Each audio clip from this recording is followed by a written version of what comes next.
AUDF factor নহব AGP BJPৰ যি যৌথ প্ৰাৰ্থী থাকিব সেইবিলাকেও ফেক্টৰ নহব AUDF ফেক্টৰ নহব AGP BJPৰ যি প্ৰাৰ্থী যৌথ প্ৰাৰ্থী থাকিব ইহঁতেও ফেক্টৰ নহব AUDF দলৰ চৰকাৰো নহয় AUDF দলে ৰাইজক কোনো আঁচনিও দিব নোৱাৰে থাকিব AUDF দলৰ চৰকাৰো নহয় AUDF দলে ৰাইজক কোনো আঁচনিও দিব নোৱাৰে স্কিমো দিব নোৱাৰে অকল বিজেপিৰ লগত মিলি থাকি নেতা আৰু যিবিলাক কৰ্মকৰ্তা আছে সেইবিলাকে নিজৰ ব্যক্তিত্ব লাভালাভৰ বাবে চিন্তা কৰি থকা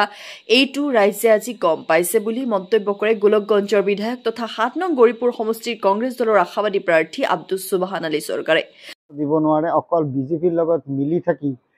নেতা আৰু যিবিলাক কৰ্মকৰ্তা আছে সেইবিলাকে নিজৰ ব্যক্তিগত লাভালাভৰ কথা চিন্তা কৰি থাকে এইখিনি ৰাইজে আজিকালি গম লগতে কয় যে দলৰ সেনাপতিজনে যেতিয়া পৰাজিত হৈছে তাৰ পিছত বাকীসকল কিমান দিন টিকিব বুলিও প্ৰশ্ন উত্থাপন কৰে বিধায়ক আব্দুছ সুবহান আলী চৰকাৰে মত আছে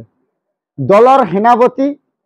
জনে যেতিয়া পৰাজিত হৈছে তাৰ পিছত বাকীসকল আৰু কিমান দিন টিকিব বৰাইপাৰী চতুৰ্থ খণ্ড গাঁৱৰ ইউসুফ আলী সিকদাৰৰ বাসভৱনত অনুষ্ঠিত হোৱা দলীয় কৰ্মী সভাত কংগ্ৰেছৰ বিধায়ক তথা গৰিপুৰ সমষ্টিৰ কংগ্ৰেছ দলৰ প্ৰাৰ্থিত্ব প্ৰত্যাশী আব্দুছ সুবহান আলী চৰকাৰে বিজেপি দলক ক্ষুৰধাৰ সমালোচনা কৰে বিজেপিয়ে 15 লাখকৈ দিব বিচাৰিলে বিজেপিয়ে 15 লাখ দিব বিচাৰিলে বছৰত 2 কোটি চাকৰি দিব বিচাৰিলে বছৰে 2 কোটিকে চাকৰি দিব বিচাৰিলে বিদ্যুৎ বিল ফ্ৰী কৰি দিব বিচাৰিলে এইবিলাক কৰিলে নেকি ৰাস্তা ঘাটৰ উন্নয়ন হল নেকি এইবিলাক কথা কিন্তু ৰাইজে সুধি আছে বিদ্যুৎ বিল ফ্ৰী কৰি দিব বিচাৰিলে এইবিলাক কৰিলে নেকি ৰাস্তা ঘাটৰ উন্নয়ন হল নেকি এইবিলাক কথা কিন্তু ৰাইজে সুধি আছে এই কাৰণে ৰাইজে কৈছে বিজেপিয়ে কোৱা কথাখিনি পূৰণ কৰা নাই কাৰণ এইবিলি বিজেপিৰ লগত নাই বুলি বিধায়ক গৰাকীয়ে জানিবলৈ দিয়ে news desk report D live 365 সব মেল মিটিং ঠিক কব পৰা নাযাব আমি আমাৰ মণ্ডল কংগ্ৰেছৰ নেতৃত্বত বুথৰ কৰ্মকৰ্তাৰ লগত এটা আলোচনাত মিলিত হৈ আছো ঘৰুৱা আলোচনা কব পাৰে আপোনালোকে কাৰণ ঘৰুৱা আলোচনা বহুত বেছি ভাল কাম দিয়ে আমাৰ বুথ প্ৰেসিডেন্ট মণ্ডলৰ কৰ্মকৰ্তাসকলে ঠিক কেনেকৈ কাম কৰি আছে আমাৰ লোকৰ অঞ্চলত কত অসুবিধা পাইছে কত সাংগঠনিকভাৱে শক্তিশালী কৰিব লগা আছে এইবিলাকে আলোচনা কৰি আছো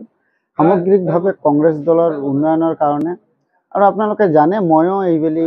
এইখন সমষ্টিতে পৰিছো ডেলিমিটেশনৰ কাৰণে হোৱাৰ কাৰণে ময়ো এইখন সমষ্টিত যেহেতু অহা দিনত টিকট বিচাৰিম অতে মোৰ নতুন অঞ্চলখিনি যিখিনি অঞ্চল মোৰ কাৰণে নতুন সেইখিনি অঞ্চলৰ আমাৰ কৰ্মকৰ্তাৰ লগত প্ৰত্যক্ষভাৱে যোগাযোগ কৰাৰ কাৰণে সকলোৰে বাই নেম যাতে মই চিনি পাওঁ সকলোৰে যাতে মোবাইল নম্বৰখিনি মোৰ মুখস্থ থাকে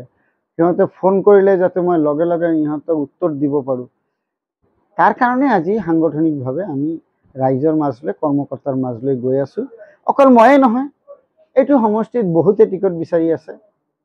সকলোৱে নিজৰ নিজৰ লেভেল বেস্ট কাম কৰি আছে তাৰ কাৰণে আমাৰ দলটো শক্তিশালী হৈ আছে চৰকাৰত থাকিলে আঁচনি দিয়া যায় কিন্তু আঁচনিখিনি যে ইহঁতে কাৰ্যকৰী কৰিলে কাক দিলে সেইটো আপোনালোকে চিন্তা কৰিবচোন এতিয়া আঁচনি ইহঁতে কৰিছে অকল বিজেপিৰ কৰ্মকৰ্তাৰ কাৰণে বিজেপিৰ বুথৰ সভাপতি বিজেপিৰ আঞ্চলিকৰ সভাপতি এই সকলেহে আঁচনি পাইছে ইহঁতৰ পৰিয়ালত 4টা 5টাকে পাইছে সাধাৰণ মানুহ দুখীয়া মানুহ বিধৱা মানুহ বিয়া নোহোৱা ছোৱালী যিসকল হেণ্ডিক্যাপ সেইবিলাকে কিন্তু পোৱা নাই তাৰ কাৰণে তো ৰাইজৰ মাজত আজিৰ দিনত বিজেপিৰ কৰ্মকৰ্তা ৰাইজৰ মাজলৈ যাব পৰা নাই অকল ডাঙৰ ডাঙৰ চৰকাৰী টকাৰ খৰচেৰে ডাঙৰ অনুষ্ঠান কৰিছে আৰু বাধ্য কৰিছে আমাৰ সেলফ হেল্প গ্ৰুপৰ মহিলাসকলক আহাৰ কাৰণে অৰুণোদয় নাহিলে মিটিঙত অৰুণোদয় কাটি দিম এইবিলাক ভয় খুৱাই আনি আছে আপোনালোকে যাব দিয়ক জানুৱাৰী মাহ আহিব দিয়ক তাৰ পিছত বিজেপিৰ সভাত মানুহো নহয় আৰু বিজেপিৰ কৰ্মকৰ্তাৰ কথা মানুহ নুশুনে ইহঁতক পহুখেদা দিব আপোনালোকে আপোনালোকৰ চেনেলৰ জৰিয়তে নিউজ মই এটা কথা কওঁ কোনো এখন যুঁজে সহজভাৱে ল'ব নালাগে আমি কংগ্ৰেছ দলে ৰাইজৰ মাজলৈ গৈ আছো ৰাইজক আমি আমাৰ কথাখিনি বুজাই আছো বিজেপি দলে যোৱা দিনবোৰত ইহঁতৰ ইস্তেহাৰত যিবিলাক কথা লিখিছিলে সেইবিলাক পূৰণ কৰিছে নেকি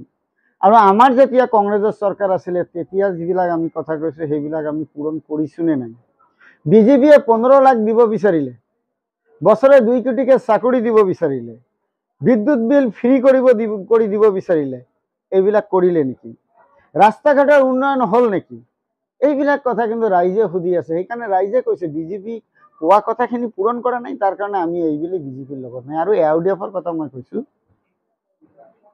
লোকসভা নিৰ্বাচনৰ ফলাফলটো চালে আপোনালোকে পাব, আৰু এইবেলি পঞ্চায়ত নিৰ্বাচনৰ ফলাফলটো যদি আপোনালোকে বিশ্লেষণ কৰিলে আপোনালোকে চাব ৰাইজে কেনেকৈ AUDF দলক প্ৰত্যাখ্যান কৰিছে। AUDF দল আজিৰ দিনত নামত আছে। দলৰ সেনাপতি জনে যেতিয়া পৰাজিত হৈছে তাৰপিছত বাকীসকল আৰু কিমান দিন টিকিব। AUDF দলৰ চৰকাৰো নহয়, AUDF দলে ৰাইজক কোনো আঁচনিও দিব নোৱাৰে, স্কিমো দিব নোৱাৰে। অকল বিজেপিৰ লগত মিলি থাকি নেতা আৰু যিবিলাক কৰ্মকৰ্তা আছে সেইবিলাকে নিজৰ ব্যক্তিগত লাভালাভৰ কথা চিন্তা কৰি থাকে। এইখিনি ৰাইজে আজিকালি গম পাইছে। তাৰ কাৰণে আজিৰ দিনত মই ভাবোঁ গৌৰীপুৰ সমষ্টিত AUDFও ফেক্টৰ নহ'ব,